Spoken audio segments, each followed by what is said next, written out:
Hey, what's up, everybody? Welcome back to the show. So today we're going to be working on this nasty old antenna. This thing's seen better days.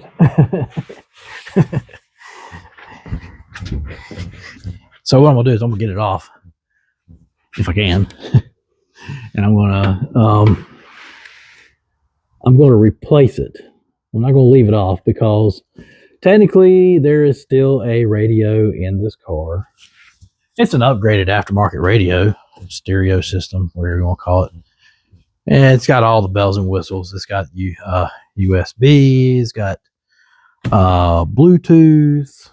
And of course, it's AM, FM, and it's got a CD player. The only thing it's missing is a tape deck and a 8-track player. So, question is, how do you get that off? I have no idea. I know it unscrews. Let's see if I can get a closer look. Let's see.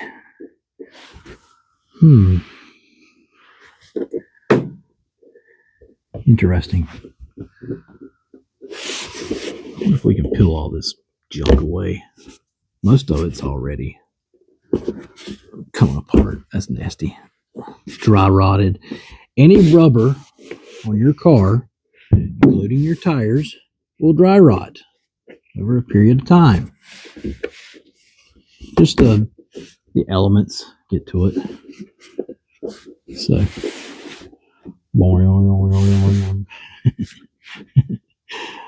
let's see where. Interesting. So it doesn't look like. Well, maybe I can get a wrench on that right there.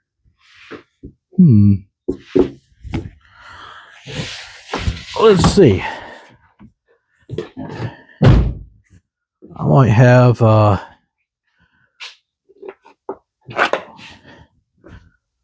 I bet that's not it. That's an 8mm right there. Is it moving? It moved. I think it was already loose. So, all right. So what you have, not all antennas are created equal. So what you have is this particular one. It's got a male sticking out, and you have a female antenna. Okay. For right now, I want to say that a lot of, like, you go into auto parts stores. A lot of people don't know this, but on the like, say you go to AutoZone, on the stereo aisle, where you see like the stereo and the speakers and all that, you'll see the freaking row of different antennas. They got all kinds of different ones. I was going to put like a shorty on this one.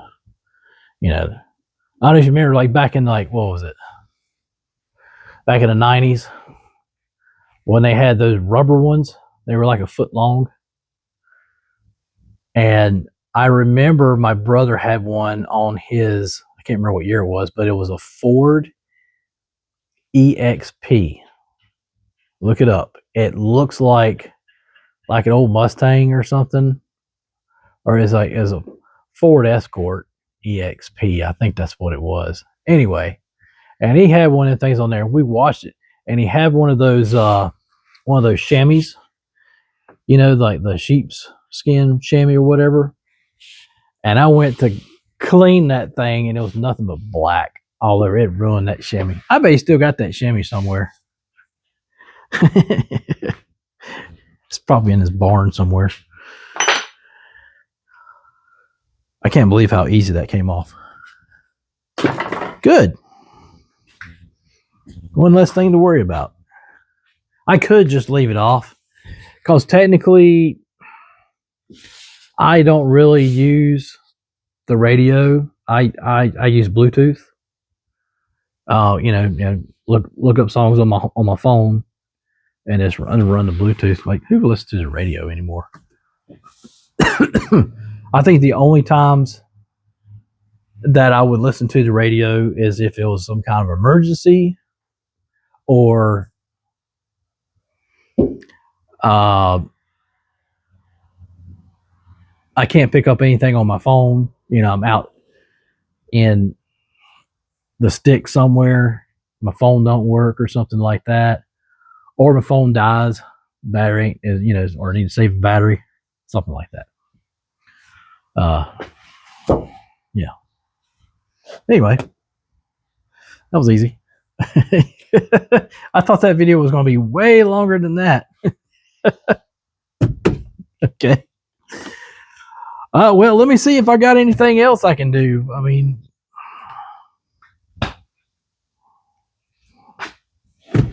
no.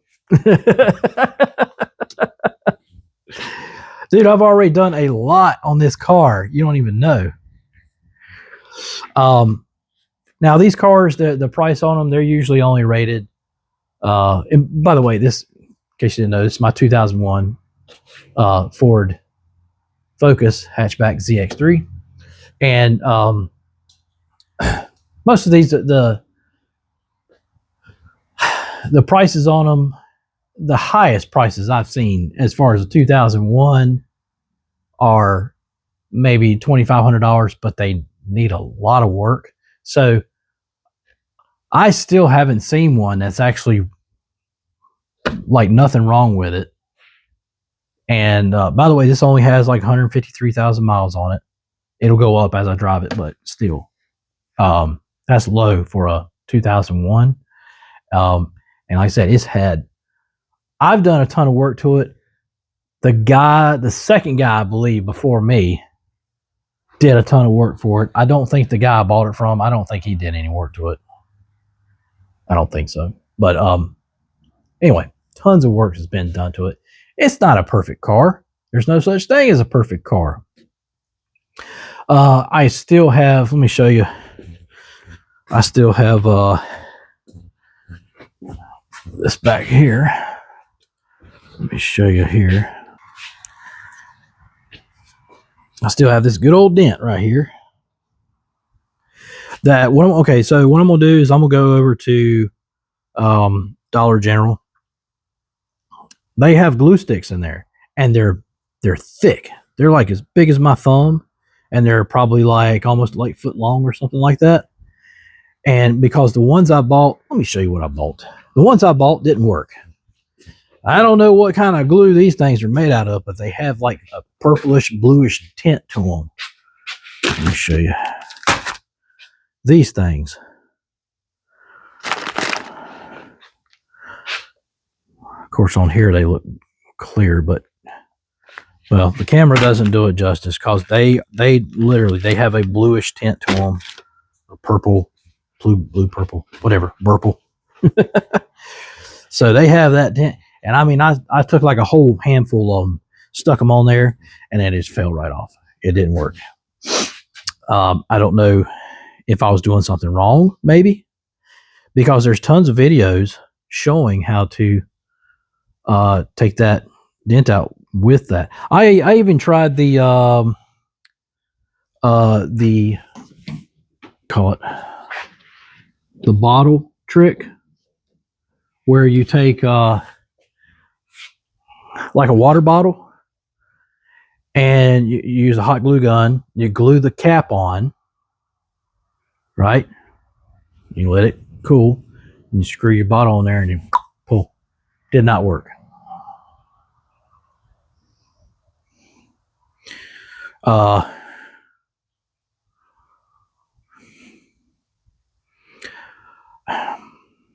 Yeah, I've seen these guys have a puller that looks like you still glue it on.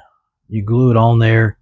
It's like this little thing. Uses certain glue or hot glue. I don't know. Anyway, glue it on, and it's a rod with this thing that slides on it. So it's a slide puller. So you stick it on there and you go bang, bang, bang, and it pulls it out. Now this ain't plastic. This is metal. This is a metal quarter panel. So I figured I'd try the glue stick thing again. I seen where some guy, they have like the little magnetic things. They're like this big. You get some this big, you can get them this big, you know, whatever. And I seen him use the small one. He's kind of just like, and it didn't work. So that was a gimmick. I don't want to mess up the paint. I don't want to mess up, I don't want to drill into it or anything like that. You cannot get behind it.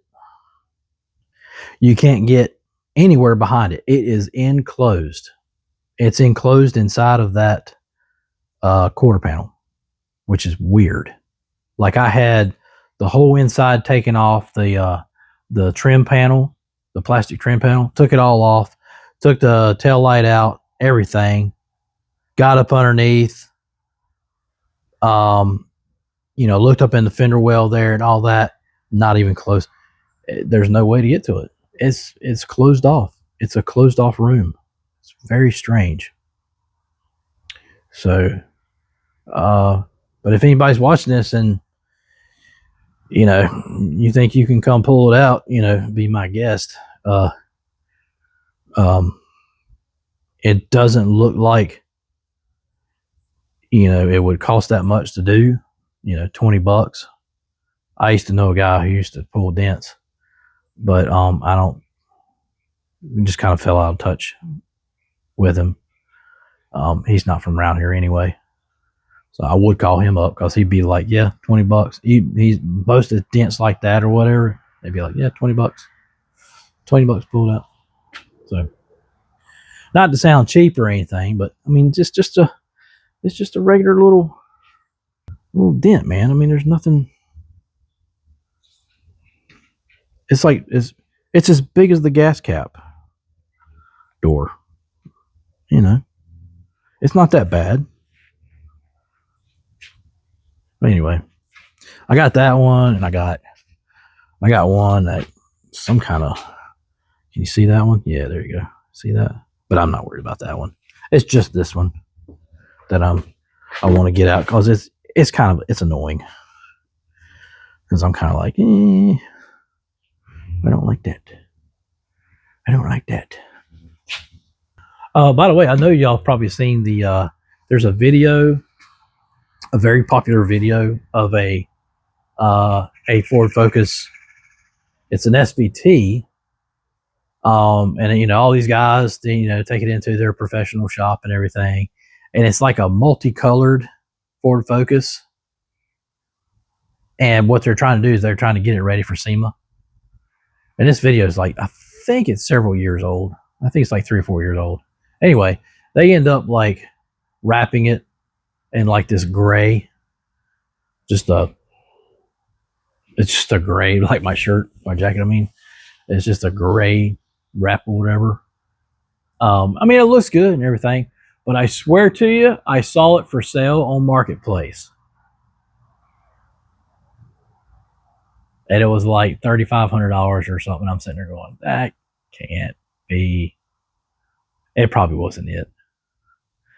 But anyway, just want to throw that out there. Just y'all probably gonna go to Marketplace right now and be like, oh, let me look it up. I thought it was actually cool when it was like the multicolored one. It looked like something out of Fast and Furious, I mean, I grew up through the Fast and Furious and all that.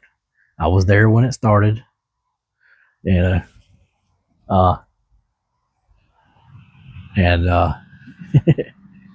yeah, went through all that. If you went through that, let me know in the comments. It was good times. I mean, people still they're trying to keep it alive, and that's cool. I mean, you should. So, I just thought of something that I did. I replaced this whole mirror here. Yep, did that. So I went through my list and on the stuff that I've have bought for this and everything. It's a page and a half. It's that much stuff. I started out doing one thing, found something else. I mean, that's how it goes. It's called the rabbit hole. And that's when you buy something like this, that's how it that's just how it goes, guys. I mean, when you get into a project, you never know where you're going to end up, right? You wind up in Siberia. So, but everything has been super cheap. I lost count of how many parts I put on this thing. But I know I have over $1,000 now in parts, just parts. That's not even including like my labor, like my, do it myself. But if this were to be somebody else's car or something, the labor, I mean, it would have been just about every time I did something, just about, it would have probably been close to $100. Now, I'm not an actual, big shop or anything like that. It's just me, but everything would have been, each little thing would have been about $100 per hour to do. So, I mean, it would have been a fortune to do all that, a small fortune. But anyway, but it's coming along. Let me give you another gander here. So, slowly but surely. I still have it up on a jack stand because I haven't started it yet, and because I replaced the whole exhaust, the whole freaking thing, front to back, except for this manifold. But everything, the catalytic converter, O2 sensors, all the way back. And I am pretty sure that it's going to leak. The exhaust is, because it has nothing's welded. It's all clamped together, and that's basically how it comes. It's clamped and bolted. That's it. And I was talking to a buddy of mine who works at a exhaust shop, and he said that he was like, man, those clamps are going to leak. So I got them super tight. As you can see, the tailpipe sticking out too far. It needs to be cut off. All right. So anyway, but it's coming along.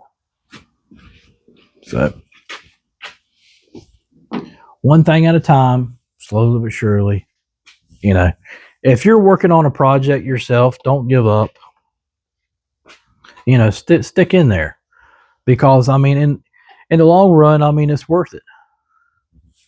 And if you don't enjoy doing it, then you don't need to do it. Me, I somewhat enjoy doing it to an extent. Everything has an extent. There are some things I get into and I'll be like, get frustrated, and all that. But I know that there's going to be a happy ending to it. So anyway, but just stick in there. I know I've known people to have certain projects, and and just, you know, get super frustrated and everything. This is actually my first time, I believe, recording a full documentary. Basically, some of the stuff I've left out just simply because, like, it just took way too much time to try to figure out how to fix something or something like that, and I don't want to waste film. Like, for instance, like putting on the exhaust or something like that. I tried to film what I can, but it's yeah.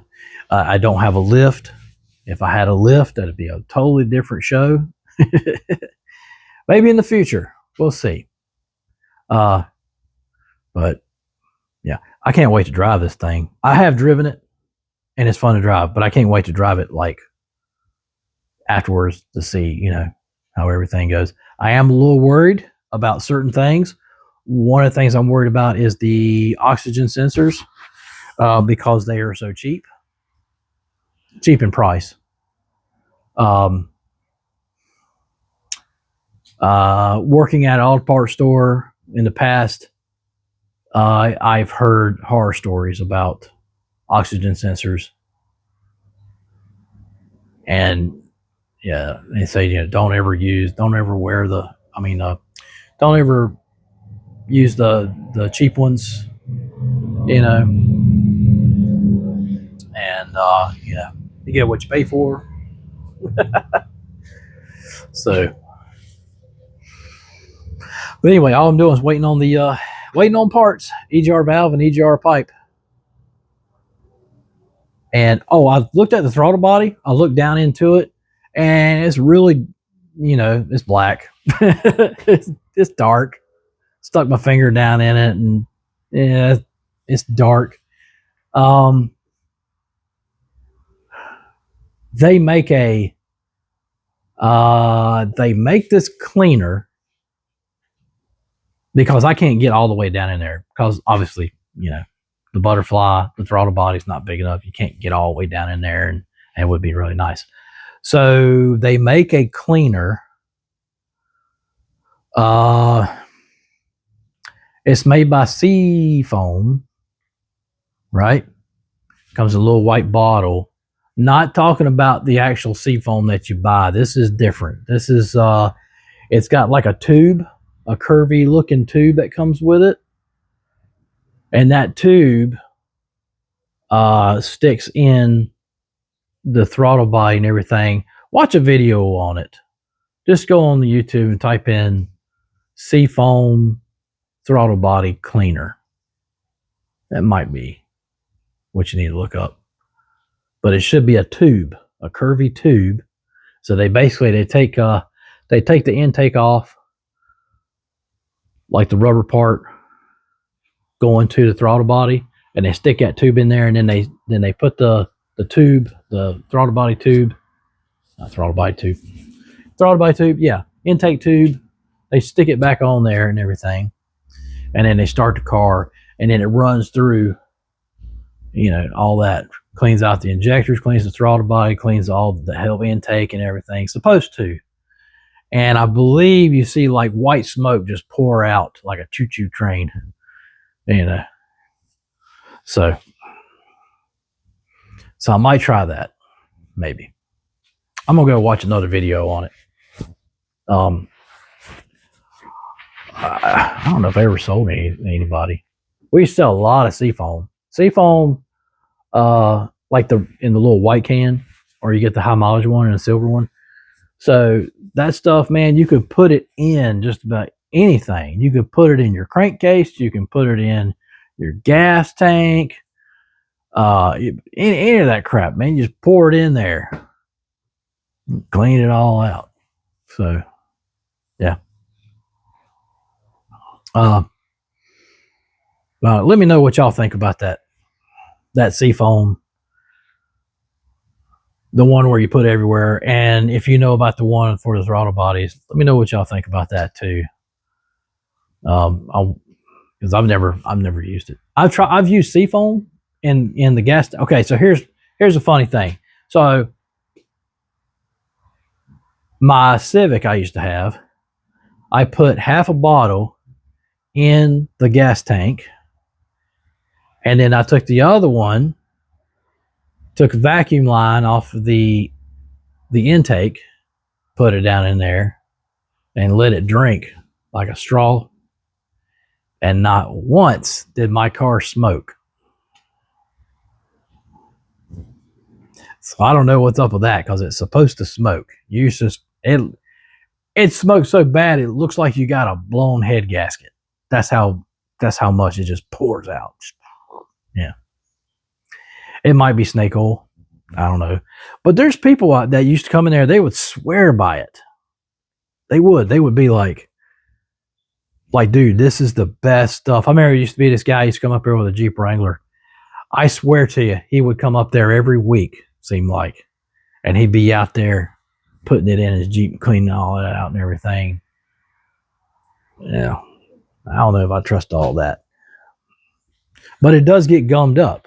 Your throttle body and everything, it does. No,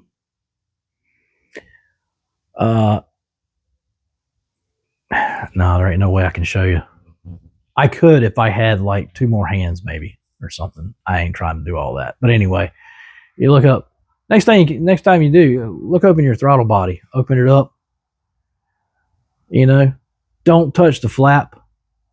Turn the mechanism on the side. Open it up. Stick a flashlight. Look in there. See how gummed up it is. How black and everything it is. And so what happens is, when your flap comes down, the ridge of it creates like this gummy black ridge right there, right? So then you have like idling issues and stuff like that. So there's tons of videos on that. Okay. Well, anyway, I'll see y'all in the next video. I'm gonna grab me something to eat. Bye, y'all.